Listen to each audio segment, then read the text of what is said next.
আচ্ছা, তো আমার এরকম ধরনের ভিডিও বানানোর কোনরূপ ইচ্ছা ছিল না। কিন্তু আমি বানাতে বাধ্য হচ্ছি যেহেতু গত ২ মাস কি ১ মাস অথবা ভোটের পরেই আমাদের সাথে যেই ঘটনাগুলো হয়েছে কোনটাই ভালো হয়নি। আর এই ইনফরমেশন গুলো তোমাদেরকে দেওয়া খুবই ইম্পোর্টেন্ট এবং খুবই গুরুত্বপূর্ণ মনে হলো আমার কাছে।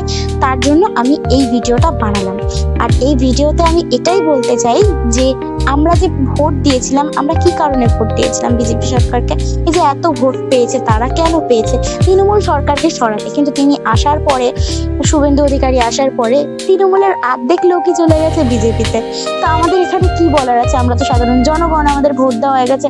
আমাদের কাছে নাকি অধিকার আছে আমরা নিজে থেকে রাজা সিলেক্ট করতে পারি। কিন্তু রাজা সিলেক্ট করার পরে যে রাজা এরকম করতে পারে, এটা তো আমাদের মতে, আমাদের মাথাতেই ছিল না যে তিনি এরকম করবে। জয় শ্রীরাম বলে এরকম ধরনের পাপ করতে থাকবে আমাদের সাথে।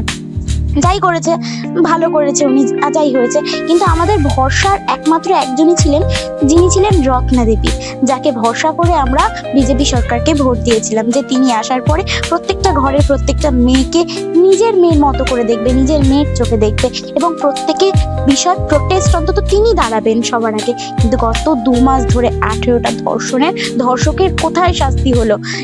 এমনকি আমাদের কাছে সেই ইনফরমেশনটাও পর্যন্ত নেই। প্রত্যেক মিডিয়ার কাছে খবরে কোটা ইনফরমেশন আমরা পেয়েছি, আমরা পাইনি যে এর বাড়িতে এই জায়গায় হয়েছে, ওই জায়গায় হয়েছে। আর রত্না দেবী কোথায় গেলেন? যেখানে রত্না দেবীর মেয়ের হয়েছিল বলে আমরা জাস্টিস উই ওয়ান্ট জাস্টিস বলে রাস্তায় নেমেছিলাম। আর তিনি বলছে তার ঘটনা আমার মেয়ের মতো না, তার ঘটনা আমার মেয়ের মতো না। ঘটনা তো ঘটনাই, দুর্ঘটনা। তাহলে সেটা কি করে আপনার মেয়ের মতো অথবা অন্যের ঘরের মেয়ের মতো হতে পারে? এটা তো আপনার মেয়ের সেই অল্প বয়সের বাচ্চা শিশু